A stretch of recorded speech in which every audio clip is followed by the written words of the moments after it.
감사합니다. 오늘도 인어프 처치 주일 예배에 오신 여러분들을 주님의 이름으로 축복하며 환영합니다. 우리 옆 사람과 함께 인사하겠습니다. 예수님이 소망입니다. 네, 예수님이 소망입니다. 맞아요?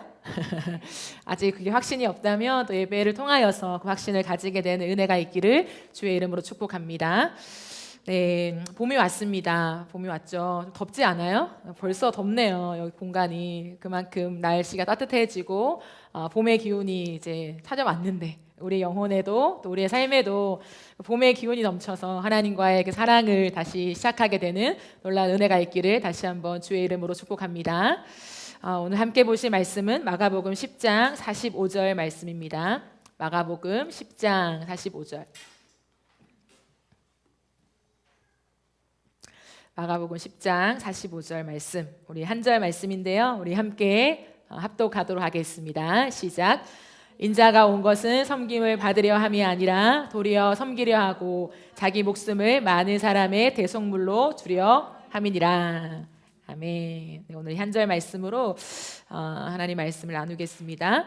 오늘은 종려주일이죠. 종려주일, 우리 기도자가 얘기해 준 것처럼 예수님께서 십자가에 못 박히시기 전 그 일주일을 지내시는 동안에 이제 예루살렘으로 입성하는 날을 기념하는 주일이 종려주일입니다.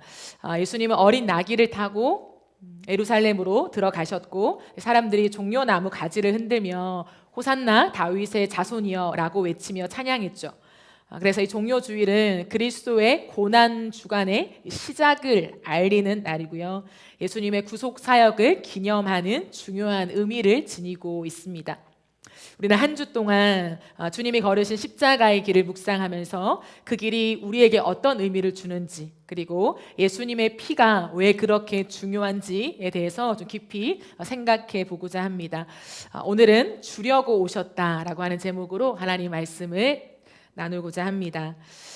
인생을 살아가는 데 있어서 가장 중요한 것이 목적이죠. 목적이 없다면 방향을 잃어버리고 의미와 의욕을 상실하게 됩니다. 삶에서 굉장히 많은 걸 하고 있지만 내가 어디로 가야 될지 모르는 그런 향방 없는 삶을 걸어가고 있다면 목적을 돌아볼 필요가 있죠. 가는 것보다 더 중요한 것은 왜 가느냐입니다. 하는 것보다 더 중요한 것은 왜 하느냐이죠. 사는 것보다 더 중요한 것은 왜 사느냐입니다. 목적이 인생을 결정합니다. 예수님은 이 땅에 오신 목적을 분명하게 밝히셨어요. 예수님은 죽기 위해 오셨습니다. 나는 죽기 위해 왔다라고 하는 것을 자신을 따르고 함께 동고동락하는 제자들에게 누누이 말씀하셨어요. 근데 오늘 우리가 읽은 본문이 마가복음 10장 45절에 이르기까지 예수님이 자신의 죽음에 대해서 3번이나 먼저 언급하세요. 첫 번째 언급은 마가복음 8장입니다. 8장 31절, 인자가 많은 고난을 받고 장로들과 대제사장들과 서기관들에게 버림받아 죽임을 당하고, 두 번째 언급은 마가복음 9장입니다. 이는 제자들을 가르치시며 또 인자가 사람들의 손에 넘겨져 죽임을 당하고 죽은 지 3일 만에 살아나리라는 것을 말씀하셨다, 이렇게 하죠. 그리고 10장에서 한 번 더 말씀하십니다. 33절, 34절을 보면 보라 우리가 예루살렘에 올라가노니 인자가, 예수님을 말하죠, 대제사장들과 서기관들에게 넘겨짐에 그들이 죽이기로 결의하고 이방인들에게 넘겨주겠고 그들은 능욕과 침뱉으며 채찍질하고 죽일 것이나 그는 3일 만에 살아나리라. 점점 예수님이 거듭될수록 자신의 죽음을 더 자세하게 언급하는 것을 우리는 확인할 수 있어요. 그들이 죽이기로 결의하고 라고 하는 것은 예수님이 어떻게 죽임을 당할 것인가를 드러내고 있죠. 단순히 몰래 죽는 것이 아니라 형사 사법 시스템을 통해서 예수님께서 신문받고 처형당하실 것이라는 것을 드러내십니다. 뿐만 아니라 예수님이 고난을 받으면서 당하는 고통의 깊이를 드러내시면서 그들이 능욕하고 침뱉고 채찍질하게 될 것이다 라고 예수님이 말씀하세요. 고로 예수님은 단 3장 안에서 자신의 죽음을 3번이나 계속해서 언급하고 계십니다. 이것은 예수님이 자신의 죽음을 부수적인 사건이 아니라 자신의 사명에서 가장 중요하고도 핵심적인 사건으로 보셨다라는 거죠.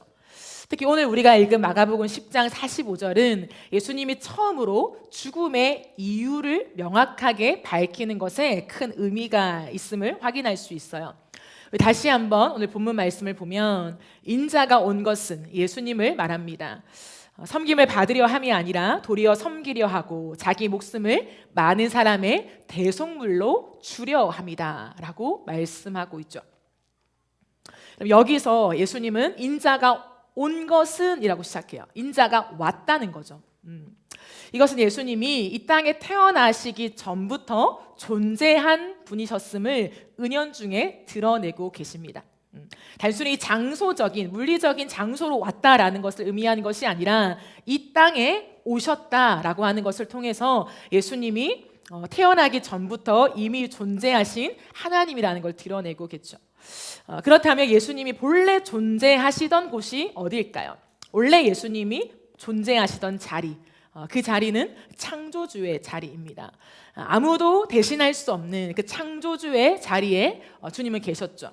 그래서 예수님이 계셨던 그 자리, 그 창조주의 자리는 역할이 아니라 존재의 자리예요.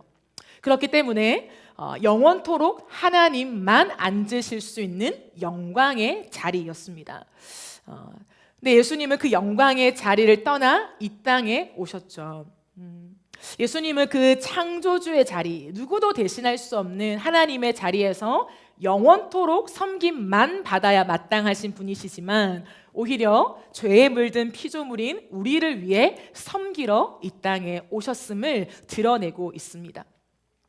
주님이 섬기러 왔다라고 하는 이 섬김이란 단어를 사용하세요. 근데 이 섬김에 담긴 아주 중요한 의미는 뭐냐면 주다, 공급하다라고 하는 그런 의미입니다. 예수님은 자신이 이 땅에 오신 목적을 이야기하면서 내가 주기 위해 왔다, 너희들에게 무언가를 공급해 주기 위해 왔다라고 말씀하시죠. 누군가에게 주는 그 섬김의 극치는 무엇일까요? 무엇을 줄 때 가장 큰 것, 가장 놀라운 것을 줬다라고 말할 수 있을까요? 당연히 생명이겠죠. 돈, 권력, 우리가 줄 수 있는 많은 물질, 수많은 것들이 있지만 그 중에 가장 중요한 것은 생명입니다. 그런데 예수님은 자신의 목숨을 많은 사람의 대속물로 주기 위해서 이 땅에 오셨다라고 말하죠. 그래서 그 섬김의 극치로 오신 분이 예수 그리스도이십니다. 주님은 내가 왜 이 땅에 왔냐, 왜 그 하늘의 영광을 버리고 이 땅에 왔냐라고 했을 때에 섬김의 극치를 너희에게 주기 위해 왔다라고 예수님이 이 땅에 오신 목적을 분명하게 언급하고 계세요. 여기서 많은 사람의 대속물이라고 표현하고 있죠. 이 의에 해당하는 헬라어 안티라고 하는 단어는요, 뭐뭐 대신에라고 하는 표현이에요. 뭐뭐 대신에. 그러므로 예수님이 단순히 우리를 위해라고 하는 표현보다 예수님이 우리를 대신해 죽으신 분이라고 하는 표현이 조금 더 적절하고 바른 표현일 수 있습니다. 우리를 대신해서 대속물이 되기 위해 오셨대요. 그 대속물이 뭘까요? 예수님이 사용하신 대속물이라고 하는 단어는 루트론이라고 하는 헬라어인데요. 노예나 죄수의 자유를 사는 것, 이것을 의미합니다. 그 대가를 지불하여서 노예나 죄수의 자유를 내가 사오는 것을 루트론이라고 해요. 대속물이라고 합니다. 따라서 예수님이 이 땅에 왜 오셨는가? 그 누구도 빼앗을 수 없는 하늘의 영광과 그 존귀한 창조주의 자리를 버리고 왜 이 땅에 오셨는가? 라고 했을 때 죄의 노예가 되어서 스스로는 도저히 자유할 수 없는 저와 여러분을 해방시키기 위해서 오셨다라는 거예요. 예수님이 무언가 값을 주고 우리를 사 오시는데 우리를 해방시키고 자유케 하는 그 삭시 무엇이냐면 생명이었다는 거예요. 생명. 여러분, 예수님께서 종으로 살도록 우리를 내버려 두시면 되지 왜 굳이 그런 큰 생명의 대가를 치르시면서까지 창조주가 이 땅에 와서 죽어야 했을까요? 말이 안 되는 이야기잖아요. 자신이 만든 피조물을 위해서 자신이 죽으러 이 땅에 들어왔다. 지금 말이 안 되는 이야기입니다. 그런데 왜 예수님은 말이 안 되는 이 이야기를 직접 자신의 삶으로 살아내셨을까요? 우리가 당하는 죄의 결과라고 하는 것은 우리의 상상 이상으로 굉장히 비참해요. 그냥 죄를 짓고 조금의 부자유함과 부자유함으로 살아가는 정도가 아니라 죄에 대한 결과가 굉장히 비참한데 그 결과는 무엇이냐면 영원한 죽음이기 때문이에요. 로마서 6장 16절은 우리에게 이렇게 말해줍니다. 너희 자신을 종으로 내주어 누구에게 순종하든지 그 순종함을 받는 자의 종이 되는 줄을 너희가 알지 못하느냐? 혹은 죄의 종으로 사망에 이르고 라고 되어 있어요. 우리가 죄의 종이 되면 그냥 죄를 따라가다가 죽는 정도가 아니라 죄의 종의 결국 그 최후가 무엇이냐면 영원한 죽음이라는 것을, 사망이라는 것을 말씀하고 있습니다. 로마서 6장 23절에도 이것을 반복해서 말하는데요. 죄의 삭슨, 죄의 결과가 뭐냐? 사망이라고 해요. 이것은 단순한 육체의 죽음이 아니라 영원한 사망이라고 성경은 우리에게 이야기하고 있습니다. 따라서 종합해 볼 때 죄의 결과값인 사망이 무엇인가? 라고 했을 때 그것은 하나님과의 영원한 단절이에요. 로마서 3장 23절은 이것을 한마디로 이렇게 말해줍니다. 모든 사람이 죄를 범하였음에 하나님의 영광에 이르지 못하더니. 이 모든 사람은 이 지구상에 있는 모든 사람을 말해요. 모든 사람, 단 한 명도 예외 없이 그 사람들이 죄를 범하였는데 하나님의 영광에 이르지 못한다. 하나님과의 관계 안에 들어가지 못한다라는 것을 성경은 말하고 있습니다. 여러분 생각해 보세요. 내가 죄인이고 아니고를 떠나서 이 죄에 대한 삭시 뭔지를 떠나서요. 사람의 가장 큰 고통을 생각할 때 정직하게 사람의 가장 큰 고통이 무엇이냐면 하나님과 닿지 않는 것이에요. 우리의 삶 속에 많은 고통이 있죠. 그런데 그 중에서 가장 극심한 고통이 뭐냐면 하나님께 닿을 수 없는 거야. 반대로 말하면 우리에게 많은 행복이 주어져요. 부족한 것도 없고 더 이상 필요한 것도 없고 만족하는 삶을 살아갑니다. 그럼에도 불구하고 행복하지 않음, 완전한 행복 속에 거하지 않는 까닭은 하나님과 닿지 않고 있기 때문이에요. 사람의 가장 큰 답답함은 나를 지으신 창조주를 알지 못하는 것입니다. 사람의 가장 큰 결핍은 하나님의 사랑으로 채워지지 않는 것이에요. 그래서 그 어떤 것을 가져도 하나님의 사랑이 채워지지 않으면 사람은 끝없는 결핍을 느낄 수밖에 없는 것입니다. 그러므로 사람에게 있어서 영원한 죽음이 뭐냐? 하나님과의 단절이라는 거예요. 닿지 않는, 닿을 것 같지만 닿지 않는, 느낄 것 같지만 느껴지지 않는, 그 사랑이 채워질 것 같지만 채워지지 않는 그것이 인간이 경험할 수 있는 가장 큰 고통이자 가장 큰 결핍이에요. 그러므로 여러분 생각해 보십시오. 우리가 이 세상을 살아가요. 생명을 갖고 살아가죠. 근데 하나님과의 관계가 단절되면 죽은 상태가 돼요. 살아있지만 죽은 상태. 그것이 우리의 현재의 상태입니다. 성경에 보면 요한복음의 3장에 니고데모가 나오죠. 니고데모에게는 부족함이 없었어요. 지식도 100점, 가진 재물도 100점, 사람들의 인정도 100점. 다 100점짜리 인생입니다. 남들이 부러워할 만한 인생이죠. 그런데 그는 어떻게 했습니까? 아무도 보지 않는 밤에 예수님을 찾아와서 무엇을 질문해요? 영생을 질문합니다. 단순히 죽은 다음에 내가 어떻게 살아갈 것인가, 그 죽음 이후의 세계를 궁금했던 것일까요? 아니에요. 니고데모의 진짜 원함이 무엇이었는지 아십니까? 이 땅을 살아가면서 100점짜리 인생이지만 채워지지 않음을 느끼면서 그 밤에 예수님을 찾아간 거예요. 즉 살아있지만, 나는 너무나 잘 살고 있지만 죽은 자의 기운을 느끼며 살아가는 거죠. 만족스럽지 않은, 내가 왜 살지? 왜 율법을 지키지? 이 율법을 지켜서의 결론이 뭐지?에 대한 계속되는 고민과 사투와 고뇌 속에서 예수님을 찾아가게 된 것입니다. 이것이 인생의 궁극적인 갈증이죠. 그러므로 인생은 아무리 겉으로 봤을 때 괜찮다라고 해도 이 죽음의 상태를 비켜갈 수 없어요. 그러므로 예수님께서는 이 죽음을 해결하는 유일한 방법인 생명을 지불하여 우리를 죄의 종에서 사오는 그 방법을 당신이 친히 선택하신 것입니다. 예수님이 생명을 주시기 위해서 오신 거죠. 따라서 예수님의 생명 안에는 놀라운 것이 있는데, 단순히 우리의 육체적인 죽음을 극복하여서 우리의 생명을 연장시켜주는 정도가 아니라 예수 그리스도의 생명 안에는 하나님과의 관계가 있습니다. 그러므로 우리는 오직 예수 그리스도 안에서만 하나님과의 관계를 회복할 수 있는 거죠. 그럼 수많은 사람들이 교회를 와요. 수많은 사람들이 하나님을 믿어요. 니고데모처럼 어쩌면 100점짜리 신앙인인지도 모르겠습니다. 그럼에도 불구하고 많은 사람들은요, 하나님과의 관계가 회복되어지지 않는 상태로 살아가요.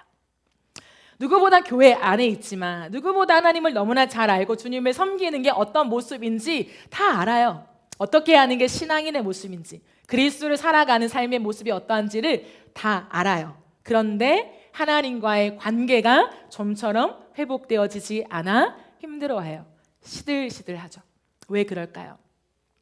그럼 이 시대가 마지막 때로 가면 갈수록 하나님의 일을 하나님이 하시면서 사단이 마지막에 자기의 일을 끝까지 가장 강력하게 하죠. 그 사단이 가장 강력하게 하는 이 시대의 일이 뭐냐면 우리 안에 십자가를 빼놓는 복음이에요. 십자가, 그리스도를 알지 못한 채 하나님을 섬기게 만드는 것, 그것 속에서 알맹이 없는 신앙인의 모습으로 살아가게 만드는 것이죠. 왜냐하면 우리가 하나님과의 관계가 회복된다, 하나님과의 사랑을 누린다라고 했을 때 그것은 그리스도 안에서만 가능하기 때문이에요. 다른 모든 것은 부차적인 거죠. 그것을 위한 도움이 될 수 있습니다. 교회라고 하는 공동체에 오는 것, 그 안에서 질서를 따르는 것, 하나님 말씀하신 많은 율법을 지키는 것, 그 모든 것은 부차적인 것이 될 수 있습니다. 하지만 그것이 하나님과의 관계 회복을 주지는 않아요. 그리스도가 누구신지를 알고 그리스도를 만날 때, 그리스도 안에 거할 때 그 안에서만 하나님과의 관계가 회복될 수 있습니다. 신약학자인 레리 허타도라는 사람이 있어요. 이 사람은 뭘 연구했냐면 초기 기독교, 그러니까 1세기 그 예루살렘 교회에 있었던 그 사람들을 연구했습니다. 그리고 저서를 썼는데요. 거기에서 무엇을 고민했냐면 왜 1세기 그리스도인들은 그 로마의 핍박 가운데서도 교회를 세워가는데 생명을 바쳤을까? 사람이라고 하는 존재는 팔이 안으로 굽잖아요. 자신의 유익과 혜택을 위해 살아가는 존재인데 그 당시에 로마의 그 박해 속에서 예수를 믿는다는 것은 도움되는 일이 전혀 없었어요. 오히려 사회적인 압박이 왔고요. 그들의 인생에 많은 손해와 아픔을 감수해야 했다는 거예요. 근데 역사를 뒤집어 봐서 연구해 봤을 때 그 어떤 때보다도 그 1세기에 그리스도인들이 그 핍박을 감수하면서까지 교회를 세웠다는 거예요. 자신의 삶도, 자신의 가족도 뒤로 한 채 그리스도의 그 교회를 세우기 위해서 모든 삶과 생명을 바친 그 기록들을 끝없이 연구했습니다. 그러면서 이 사람이 그 연구의 결과로 말하는 것이 무엇이냐? 그들이 교회를 세우기 위해 목숨을 걸고 살았던 이유는 뭐냐면 하나님과의 관계에서 경험하는 사랑이었다고 해요. 그래서 보니까 그 1세기에는 그 율법이라고 하는 것, 자신의 삶에서 내 행위에 기반하여서 무언가를 얻는 그 제도가 너무 확실한 길이었어요. 유대교뿐만 아니라 여타 다른 종교도요. 그런데 1세기에 살아가는 그리스도인들에게는 내 행위에 기반된 삶, 내 행위에 기반된 하나님의 어떤 것을 얻어내는 것이 아니라 그리스도의 이름이 있었다는 거예요. 그들이 항상 생각한 건 뭐냐면 내가 뭘 하지? 내가 어떻게 하지? 그 질문이 아니라요. 그리스도가 누구시지? 였다는 거예요. 그리고 그 속에서 그들은요, 그리스도가 누구신지에 대한 고뇌 속에서 그리스도를 알게 되었고, 그 그리스도를 믿게 되었고, 그러자 그 그리스도 안에 있는 하나님의 관계가 회복되어져서 그 주님을 따를 수밖에 없는 사람이 되었다라고 그가 연구했고, 그 기록을 책에서 남기고 있습니다. 그렇죠, 여러분. 우리 안에서 하나님과 관계가 회복되고 펄펄 끓는 사랑과 때로는 열정과 주를 위해 거침없는 복음의 길을 걸어갈 수 있는 그 중심에 무엇이 있습니까? 그리스도의 십자가 사랑이 있는 거예요. 그것이 없으면 우리의 열심은 어느샌가 쉬 사라지죠. 내가 왜 하고 있지? 내가 왜 가고 있지? 어느샌가 방향을 잃어버릴 수밖에 없습니다. 너무 당연한 원리라는 거죠. 그러므로 기독교가 제시했던 복음, 그리스도의 십자가, 그리스도가 누구신가가 펄펄 살아있었던 이 1세기 때는 인간이 가지는 가장 깊은 갈망을 채워줄 수 있었다라는 거예요. 근데 오늘날은 어떻습니까? 아니죠. 하나님에 대한 많은 이야기와 많은 활동과 너무나 화려한 많은 컨텐츠가 우리 안에 주어지지만 예수 그리스도의 십자가는 너무 옛것이라고 생각하죠. 나에게 집중된 나머지 하나님과의 관계도 내가 무엇을, 내가 어떻게가 더 중요하기 때문에 그리스도가 누구신가?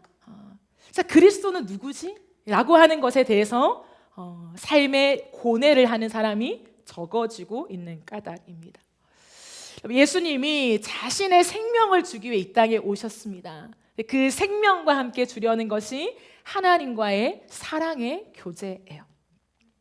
이 안에 자유와 기쁨이 있다고 분명히 말씀하세요. 이것이 복음입니다. 이것이 우리에게 좋은 소식이고요. 이 복음을 만나면 삶이 변하고 인생이 역전될 수밖에 없다는 거죠. 그런데 예수님께서 이 마가복음 10장 45절에서 인자가 온 것은 이처럼 내 생명을 주면서 하나님과의 관계를 회복하며 그 사랑으로 살아가는 사람, 그 사람으로 변화되어져 가는 것이라고 분명히 말씀하셨는데, 이 말씀을 하시는 앞과 뒤로 대조적인 두 사람이 등장해요. 부자 청년과 맹인 바디메오입니다. 두 사람의 공통점이 있어요. 부자 청년과 맹인 바디메오, 예수님을 절박하게 찾았다라는 거예요. 여러분, 너무 대조적이지 않아요? 부자예요. 부족한 게 없을 만큼 재물이 너무 많아요. 근데 한 명은 오늘 하루 당장 먹고 살 아주 조그만한 돈도 없는 거지입니다. 부자와 거지, 말끔한 유대 청년과 허름한 비루한 한 남자, 대조하고 있지만 그들의 공통점이 뭐냐면 예수라고 하는 한 존재에 대해서 굉장한 열망을 가지고 그를 찾아 나서고 있다는 거예요. 부자 청년은 영원한 생명에 대한 질문을 하기에 예수님께 달려와요. 마가복음 10장 17절을 보면 예수께서 길을 떠나시는데, 길을 떠나려고 합니다. 근데 한 사람이 어떻게 해요? 달려와서 굉장히 긴급하고 절박한 모습을 보여주죠. 그냥 설렁설렁 와서 대충 질문하는 게 아니라 그 안에 진짜 깊은 고뇌와 고민이 있었음을 보여줍니다. 한 사람이 달려와서 그 앞에 무릎을 꿇고 예수님께 묻습니다. 선하신 선생님, 내가 영원한 생명을 얻으려면 무엇을 해야 합니까? 내가 영원한 생명을 얻으려면 내가 무엇을 해야 합니까? 라는 질문을 하죠. 부자 청년의 삶을 보여주는 질문이에요. 항상 이 생각을 가졌어요. 내가 영원한 생명을 얻으려면 내가 뭘 해야 되지? 의 질문이에요. 그런데 바디메오 또한 예수님이 지나가신다는 소식을 듣고 소리를 쳐요. 마가복음 10장 46절 47절입니다.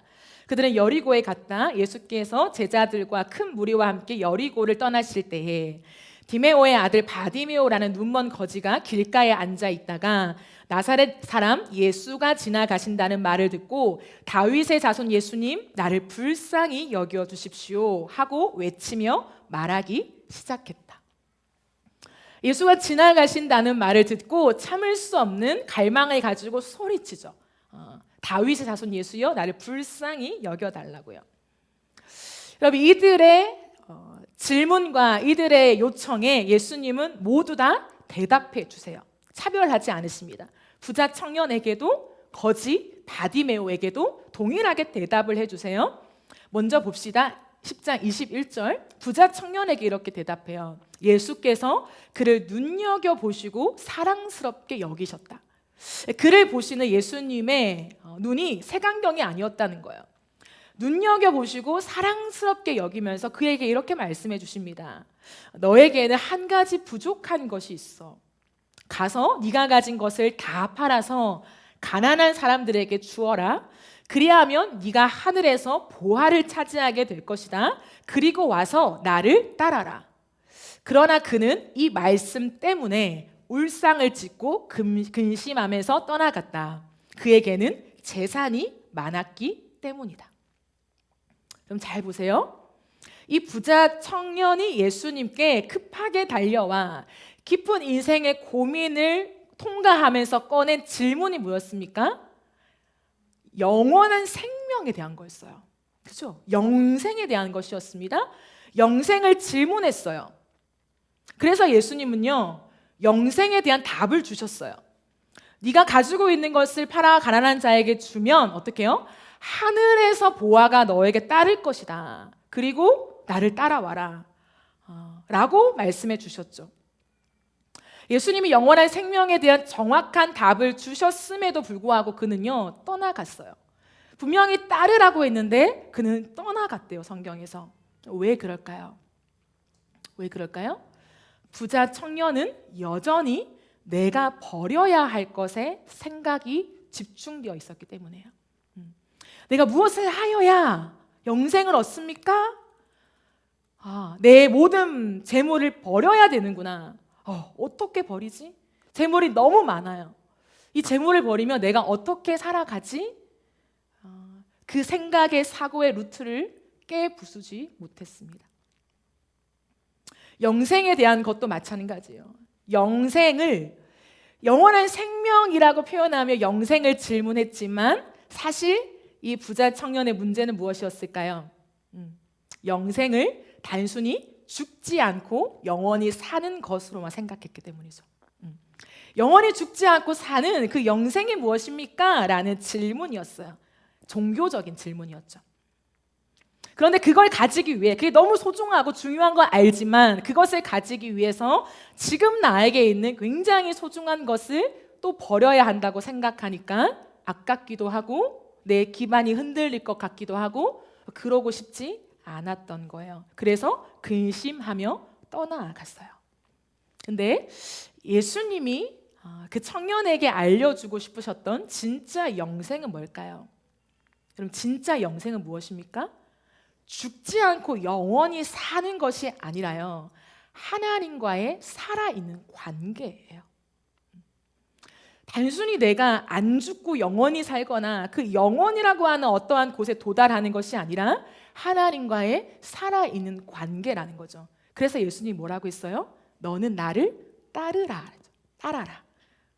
그것 자체가 영생이라는 거예요. 네가 지금 나를 따라오는 것 자체가 너가 평생에 고민했던 그 영생에 대한 해답이다라고 주님이 알려주시는 거예요.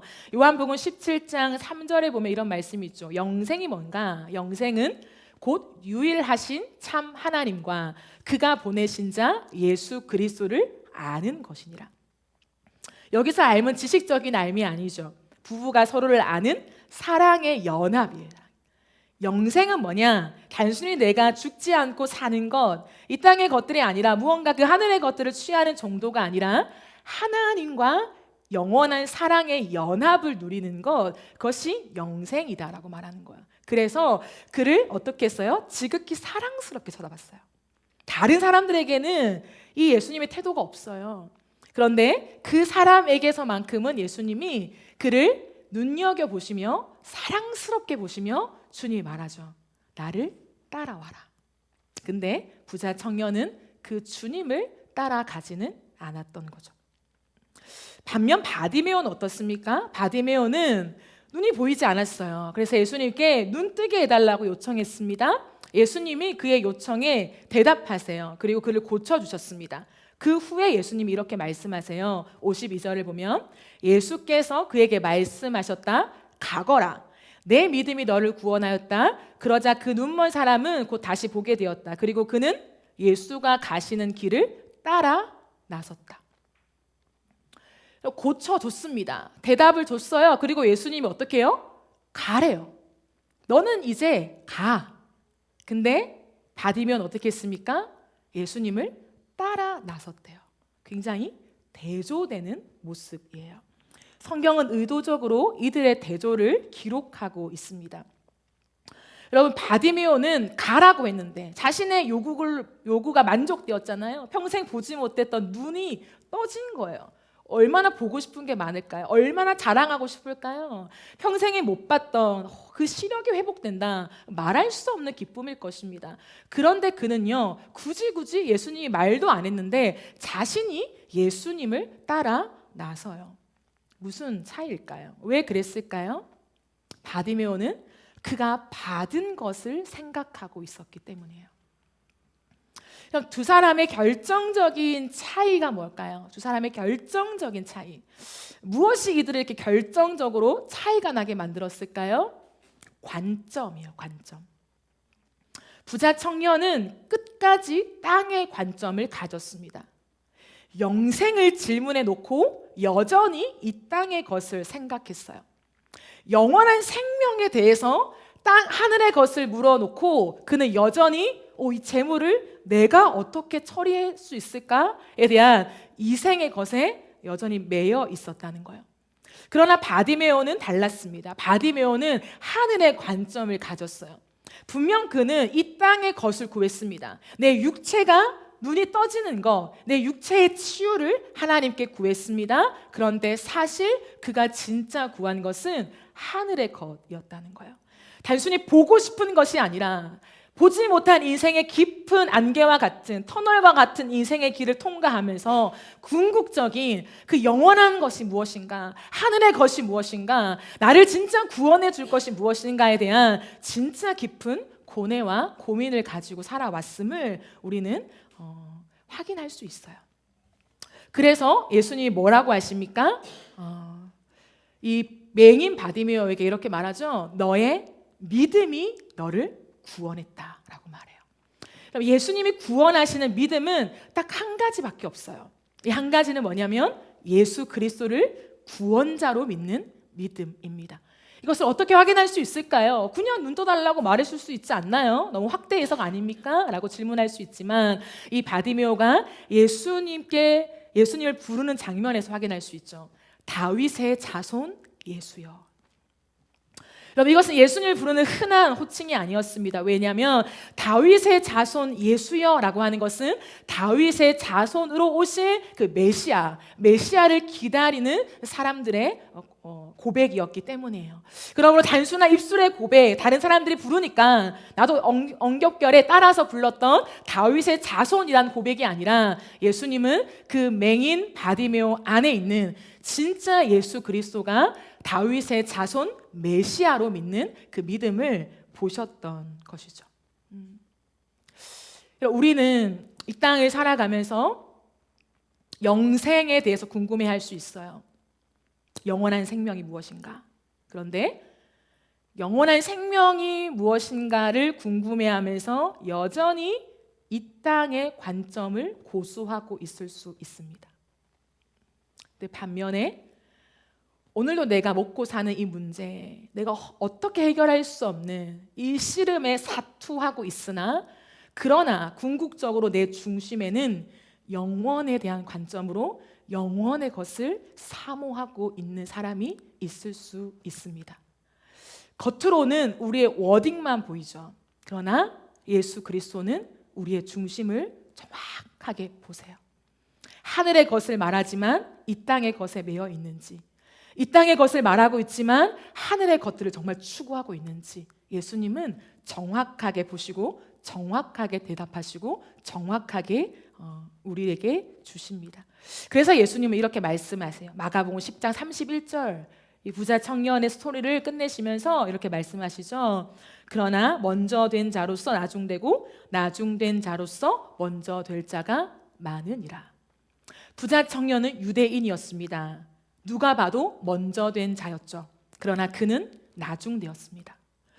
맹인 바디메오, 그는 이방인이었습니다. 누가 봐도 나중된 자였죠. 그러나 그는 먼저 된 자가 되었습니다. 같은 예수님을 만나도, 같은 갈망이 있어도, 예수님을 원하는 뜨거운 마음, 예수님을 놓을 수 없는 그 열렬한 붙잡음이 있어도 전혀 다른 반응이 나타날 수 있습니다. 부자 청년은 무엇을 버려야 하는가를 붙잡고 살았고, 바디메오는 무엇을 받았는가를 붙잡고 있었습니다. 그래서 한 사람은 근심하며 예수님을 떠났고, 또 한 사람은 기쁨으로 예수님을 따르게 되었죠. 그럼 신앙은 결국 이것입니다. 무엇을 포기하느냐의 문제가 아니라 무엇을 받았느냐의 문제예요. 내가 오늘도 그 영생을 받기 위해, 예수님을 따르기 위해, 그 사랑을 소유하기 위해 내가 무엇을 포기하고 무엇을 해야 하는가에 집중이 아니라, 오늘도 아무것도 공로가 없고 자격도 조건도 없는 내가 예수님에게서 무엇을 받았는가, 무엇을 받고 있는가에 집중할 때 인생은 달라지는 거죠. 예수님은 우리에게 무언가를 빼앗으러 오시는 분이 아니라 주려고 오신 분이에요. 우리에게 무언가를 요구해서 거기에 상응하는 대가를 주기 위함이 아니라, 예수님은 아무 가망 없는 우리에게 하나님과의 관계 회복을 주시기 위해서 죽으러 오신 분입니다.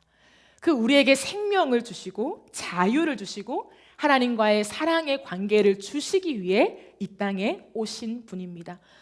사단은 끝없이 이것을 오해하게 만들죠. 하나님이 우리에게서 무언가를 빼앗아 가시는 분, 무언가를 요구하시는 분, 헉헉거리며 더 많은 것을 하라고 우리에게 요청하시는 분, 명령하시는 분으로 오해하게 만들어요.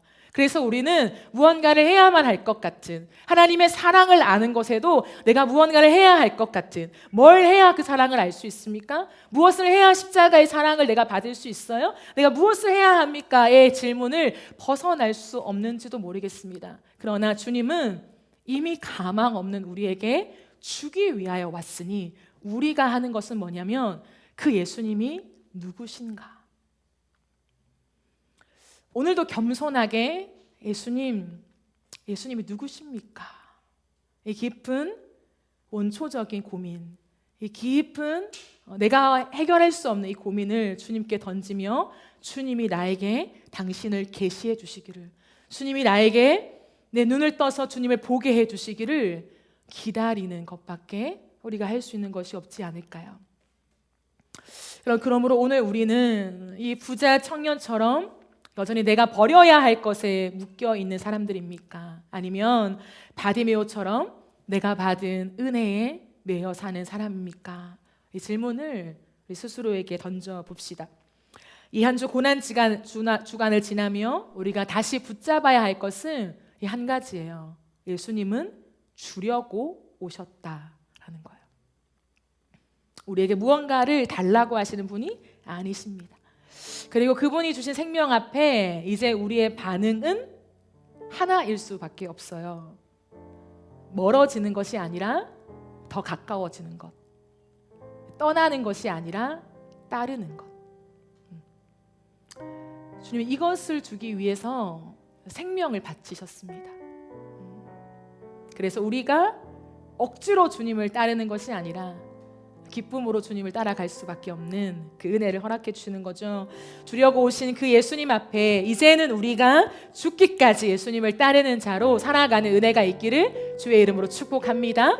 모든 오해와 모든 어둠이 걷어지고 예수님이 왜 오셨나, 오늘도 우리에게 무엇을 말씀하시는가, 요구와 요청과 명령이 아니라 이미 다 주려고 오셨고 이미 다 주셨고, 주신 것을 우리가 계속해서 받으며 그 은혜를 헤아리며 그 은혜를 세워보며 그 은혜를 묵상하며 한이 없는, 받아도 또 받고 있는 그 하나님의 사랑 안에 거하면서 우리가 주님을 떠날 수 없는, 가라고 해도 주님을 따를 수밖에 없는 그 맹인 바디메오의 심정을 가진 자로 살아가기를 기대하십니다.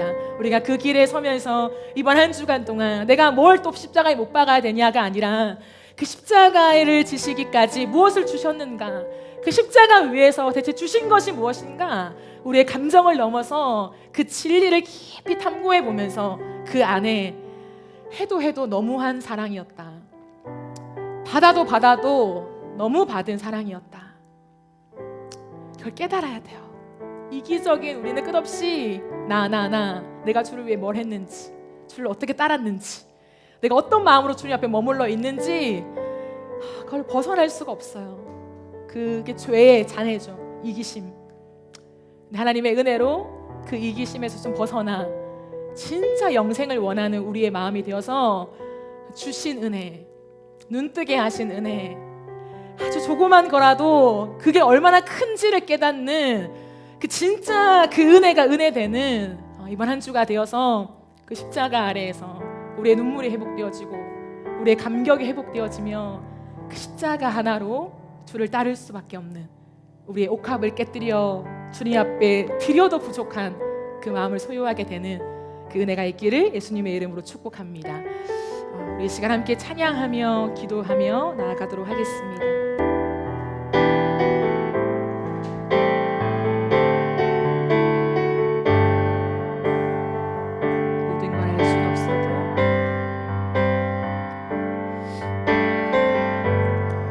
모든 걸 알 순 없어도 나 당신을 알고 있어요.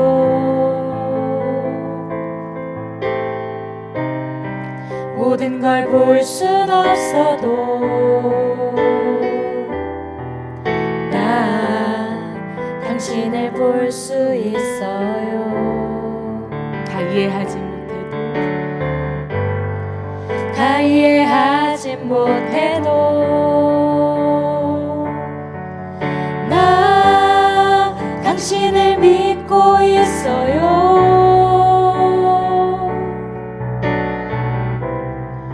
무엇 하나 할 수 없는 나 당신만 보고 있어요.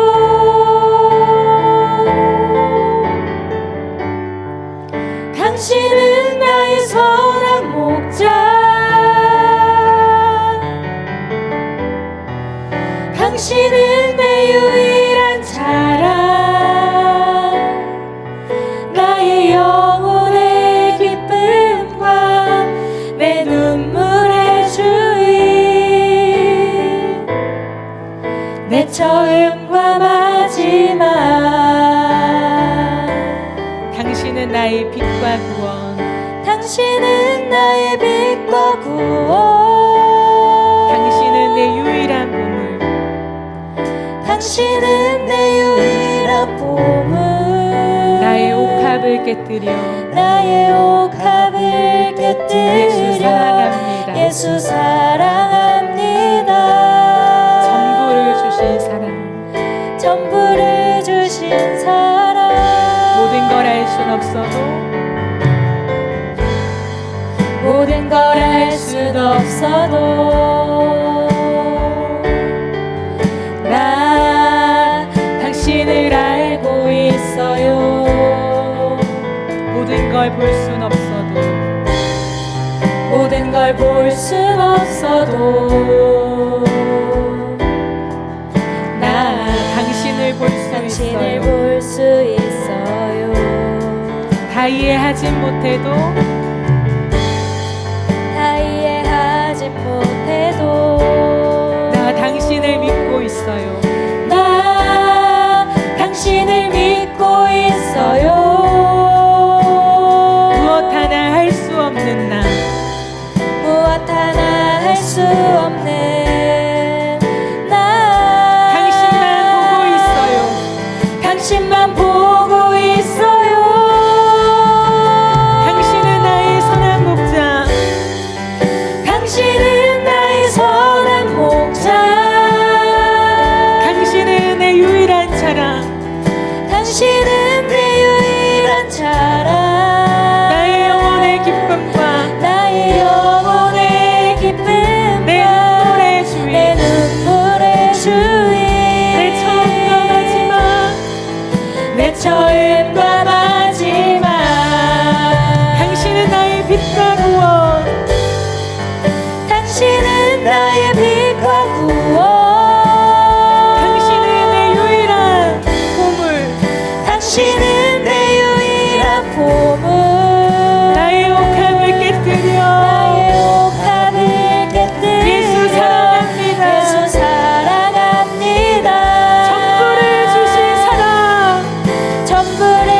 주신 사랑 당신은 나의 선한 목자 내 주님 당신은 나의 선한 목자 당신은 내 유일한 자랑 당신은 내 유일한 자랑 나의 영혼의 기쁨과 나의 영혼의 기쁨 눈물의 주인 내 눈물의 주인 내 처음 변하지만 내 처음 변하지만 당신은 나의 빛과 구원이십니다 당신은 나의 빛과 구원 당신은 내 유일한 보물 당신은 내 유일한 보물 나의 옥합을 깨뜨려 나의 옥합을 깨뜨려 예수 사랑합니다 예수 사랑합니다 천국을 주신 사랑 천국을 예수님 주신 사랑 한번 고백합시다 당신은 나의 선한 목자 당신은 나의 선한 목자 당신은 내 유일한 자랑 당신은 내 유일한 자랑 나의 영혼의 기쁨과 나의 영혼의 기쁨 내 눈물의 주인 내 눈물의 주인 내 처음과 마지막 내 처음과 마지막 당신은 나의 빛과 구원 당신은 나의 빛과 구원 당신은 내 유일한 보물 당신은 내 유일한 보물 나의 옥합을 깨뜨려 나의 옥합을 깨뜨려 예수 사랑합니다 천국을 주신 사랑 천국을 주신 사랑 당신은 나의 빛과 구원 당신은 나의 빛과 구원 당신은 내 유일한 보물 당신은 내 유일한 보물 나의 옥합을 깨뜨려 나의 옥합을 깨뜨려 예수 사랑합니다 천국을 주신 사랑 천국을 주신 사랑 나의 옥합을 깨뜨려 나의 옥합을 깨뜨려 예수 사랑합니다 천국을 주신 사랑 천국을 주신 사랑 나의 옥합을 깨뜨려 나의 옥합을 깨뜨려 예수 사랑합니다 천국을 주신 사랑 천국을 주신 사랑 여러분 이 세상에는 죄인과 의인이 있는 것이 아니라 자신이 죄인인 줄 아는 죄인과 자신이 죄인인 줄 모르는 죄인밖에 없어요. 부자 청년은 평생에 자기의 행위에 기반하여 자기가 무엇을 한 것에 기반하여 살아오면서 영생에 관한 질문을 했지만 자신이 죄인인 줄을 모르는 죄인이었습니다. 그러나 거지 바디메오는 평생을 죄인 취급 당하면서 자신이 할 수 있는 것이 아무것도 없는, 아무리 잘해도 장애인이 성전 안으로 들어갈 수 없는, 하나님을 부를 수도 없고 예배할 수도 없는 그 인생의 수많은 걸음 속에서 자신이 죄인인 줄 아는 죄인이었어요. 이것이 결정적인 차이입니다. 오늘 우리가 기도할 때 우리는 부자 청년의 모습입니까? 아니면 거지 바디메오의 모습입니까? 무엇을 하여야 영생을 얻습니까? 무엇을 해야 하나님과 관계가 회복됩니까? 의 질문이 아니라 그저 그 주님 앞에 나를 불쌍히 여기소서. 내가 할 수 있는 것이 아무것도 없기 때문에 하나님이 나를 긍휼히 여겨주셔야만 구원을 받을 수 있다는 고백이었어요. 단순히 시력의 회복이 아니라 그 끝없는 인생의 터널 속에 죄인이라고 하는 이 죄를 벗겨내는 것을 할 수 없기 때문에 메시아이신 예수님이 나를 돌아봐 주셔야만 이 죄를 해결할 수 있다는 그 믿음이 바디메오에겐 있었던 거예요. 이 시간 기도할 때 하나님, 우리가 특별히 이 절기를 지나가면서 내가 죄인임을 깨닫는 죄인이 되게 하여 주십시오.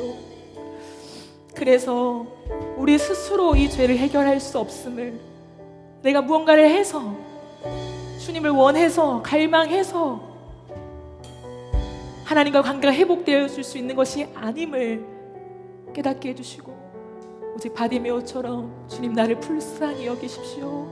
이 많은 진리가 깨달아지게 하시고 예수님이 누구신지를 알게 해주시고 이 십자가의 피 묻은 진리가 나에게 받아들여지고 믿어져서 이 갚을 길 없는 은혜 속에 너 그냥 가라, 너 혼자 살아 라고 말해도 갈 수 없는, 내 옥합을 깨뜨려 주님을 따를 수밖에 없는, 내 가장 귀한 보물이 예수라고 고백하며 내 모든 것을 버려도 아깝지 않는 이 은혜가, 이 복음이 무엇인지를 깨닫는 하나님의 사람 되게 하여 주옵소서.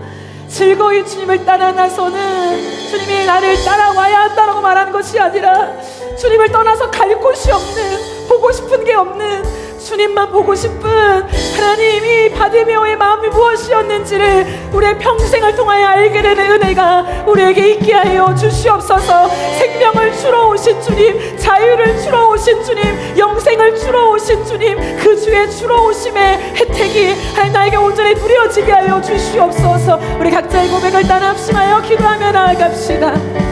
예수님, 예수님, 예수님, 생명을 주려고 죽으러 오셨죠.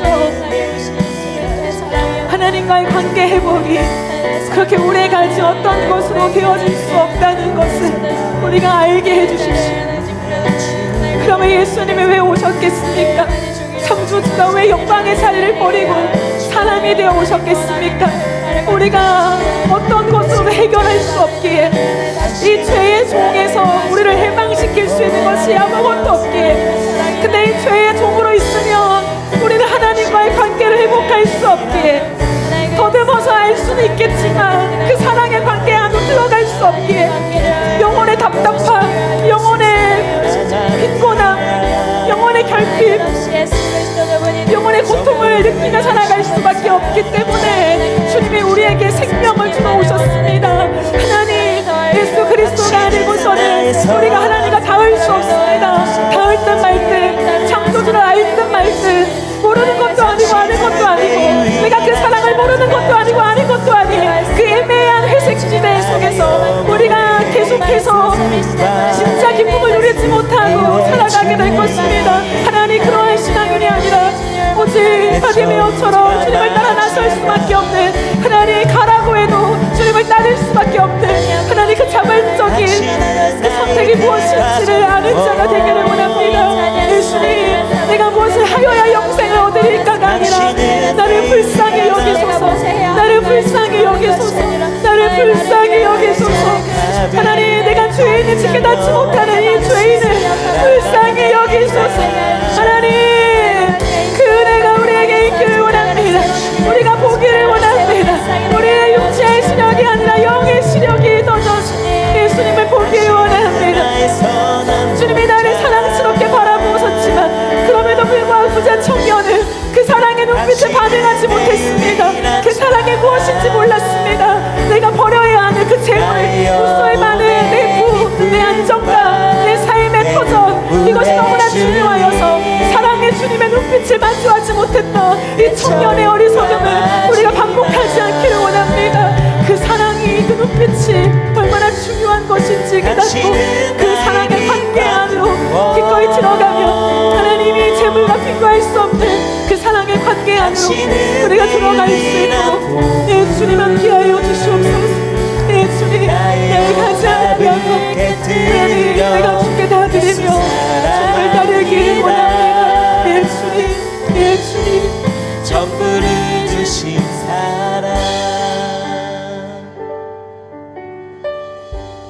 하나님, 그 부자 청년은 주님이 특별히 그를 사랑스럽게 바라보고 계셨지만 그 눈빛의 의미를 읽을 수 없었습니다. 사랑이 그렇게 중요하지 않았던 사람, 사랑의 눈빛이 얼마나 가치 있는 것인지를 보지 못했던 사람, 그래서 그 눈빛을 보면서도 재물에 더 눈이 갔던 사람.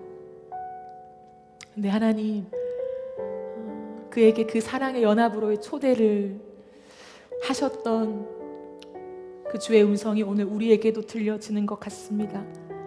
부자 청년의 어리석음을 우리의 인생에 반복하지 않게 하시고 우리에게 있는 안정감, 터전, 물질, 좋은 것들, 그 어떤 배경도 주의 사랑의 눈빛과 바꿀 수 없는 가치임을 우리가 깨닫게 하여 주십시오. 아멘. 그래서 우리를 오늘도 사랑스럽게 바라보시는 그 주의 눈빛이 그게 얼마나 가치 있는 것인지, 그것 자체가 영생이라는 것을 깨닫게 해주셔서 우리도 영생 안으로 들어가게 하여 주옵소서. 그 영생을 누리는 자가 되게 하여 주옵소서. 하나님, 이번 한 주를 지나가면서 우리가 말씀을 묵상하길 원합니다. 주님 앞에 머물러 있기를 원합니다.